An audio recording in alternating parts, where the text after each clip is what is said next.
the question ma'am अमा पुलपना पुंजन बयाबो question निको सिसे बबिना कोइजम से इनमा कबोक लेचा हमता सेम्बिरो सिमा कटिंग हौजिक सेम्ब कांदा याहलागे को अदे सूर्यलता युना नमा विंका से कमाइना कटिंग दगी थागे सिमगा को अदैदी रेबिका निंगोंबम नमा कबोक्ले नाइट जस्मिन कुंदो मोइसे कटिंग दे कमाइना थागदगे अदुगा करंबा मतमदा कटिंग से तौरगा हिंगे हाइबदो अमता हाइबिरो अइना थाबसे अमता हिंगे अदुनाने सिमा लेरे को अदैदी लांपोक लापम रोशनी नमा अखोइना कटिंग अमा तौबदा पॉलिथीन चेरंग कुपसिलिबदो नुमित कयानी थमदोइनो मना क्याम चोंगागा लोथोकप यादोइनो अदुगा कटिंग कुपलिबा चेरंग अदुसु होनगदरा अदुगा कयाम कुइना थमगदगे थमगा रिपोर्ट तौबा यादोइनो खंगजनिंगे अदुगा सनलाइट ता थमबगी मोंगसे तापियो सिगी कटिंग मयाम गी पोटसे आई हौजिक मयाम पुलपना पुंजलगा इ तौजरागे बको अदैदी ज्ञानेश्वर तखेलाको कटिंग तौरगा हौबदो पांगना हौदे मसी फना याम ट्राई तौबनी याद्रे हौद्रे पांबीसे चेरै जुबा कोसुम चंद्रमुखी मोइसे पांगना हौदे अदैदी हुइड्रोम शर्मिला इबे मलई चार सेम्बसे हौजिक यागद्रा अमुक्ता हाइबिरो मरु ओइना हिबिस्कस की ओइनानी नत्रगा करंबा मतंदा सेमगदगे अमुक्ता हाइबिरो ma'am cutting related question ma'am हंगीरपदो अदुदुगी नि को इदी कटिंग से कबोक्लेगी कटिंग कागे को बतलो हेदी आगे से कबोक्लेगी कटिंग ने कोइना कइसे मागिदी सेमी हार्डवुड दा हाइतारेने रा डायरेक्ट संग याम नौना चोंबदो दुना तबि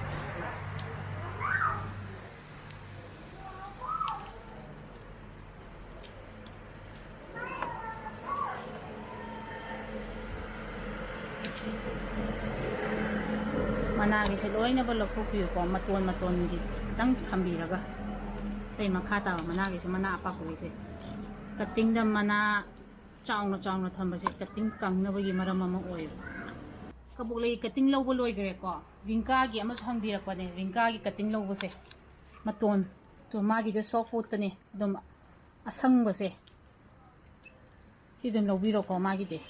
तवदु अपोम यावन बिगनो अपोम से लोइना बकथत पियो को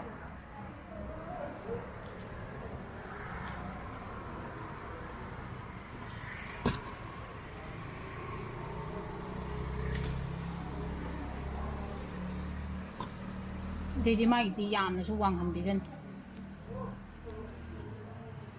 सिगी सांग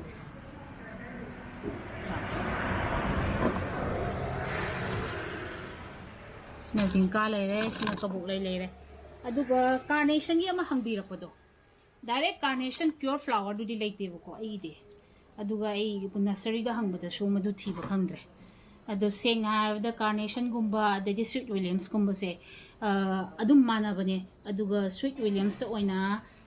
कटिंग सेंबगी ओइना ताक्सरके अदुदा अप्लाई तौबा याब्रा येंबियुको आइगी लाइन थसुनेको स्वीट विलियम्स हाइदो मागी स्माइन तौबा कांसदा स्वाइदा स्माइन अनोबो चोंगपसे अपोंबा यावदबसे सिसे सी फुक्तलगा सिगी मागी मखागी सिदा अदुम प्रोपोगेट तौबा याबनिको अनोबो पांबी अदुम चोंगबने स्माइन दा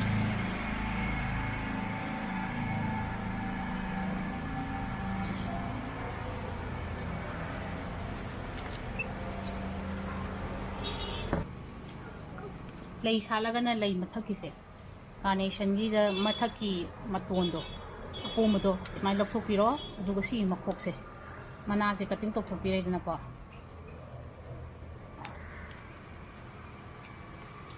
सी लौथोपो स्माइल अदुम लो कटिंग से लो कान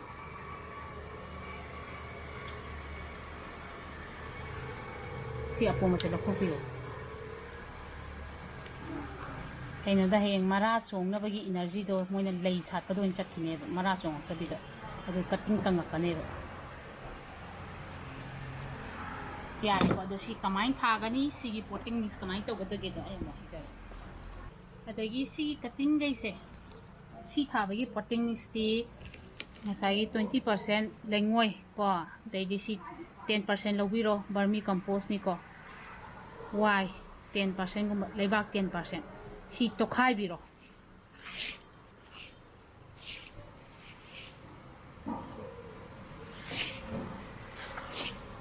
tokhai bire na aduga isa gi container natra gamla du da hapsan biro aduga ising kitang chaishan biro hana aduga ai di sigi dispo cup se dispo glass se sido ina cutting se am chaw bana ta banina si je maning khutlaga sumaino ina hapsalena se mano semaga si thambiro ko adagi di thaba horasi ko di thaba kan sida pinkahan tharsi rooting hormone lobiro aduga ising kitang hapsan biro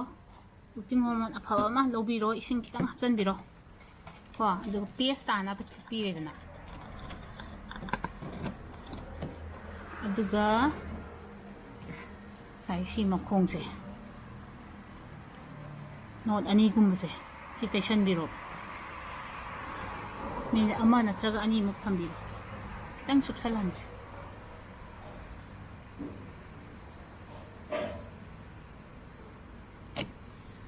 daigidi aigi ngasai dan thastuni ko sisina magidi tai drasu maton se kitang taizat tension bira loi aduga kabok lagi di kitang tricky oi bomna ai di semi hardwood lo kana mathak sida akan ba layer ma yaw bani ko sise nasagi blade kumba mana na traga thang gumam na sise kitang khetok piyo se sumaina duga green part se exposed to wi ba hai tar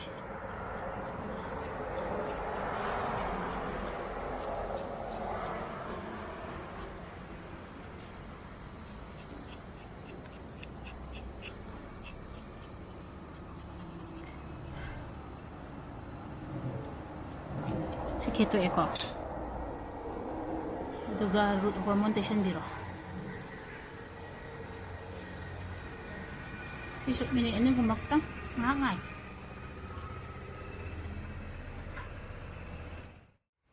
minit ani ahum phare ko wingka thars wingka ngasai logi ba cutting dini ko egise ngasai agi potting mix to hanu hutok biro tang aduga note ani gumba makhada namjan biyo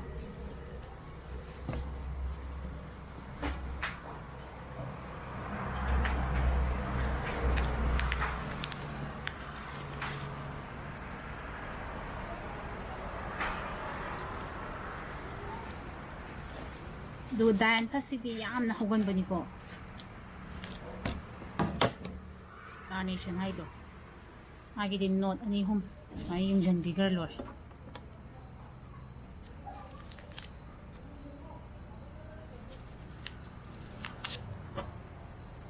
aigi se cutting si kitang yam graman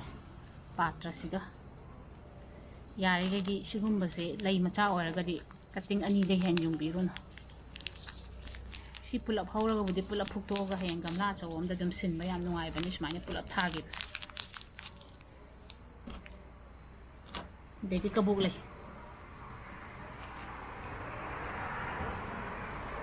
kaboklei sidi yari gai among kutang yung biyo note ani natraga ahum makhada injan biro aduga magiti mukong se kitang kanna nambiyo ko marakta nungsit changdana ba mana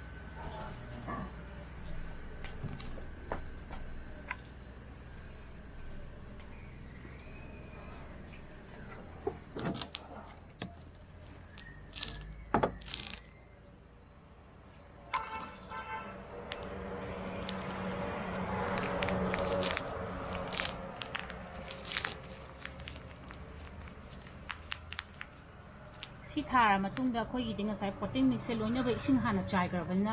a hen de ising chai du bagi darkar uide ko aduga si pot se sai gi akhoina plastic kumomna khumjanbige haibra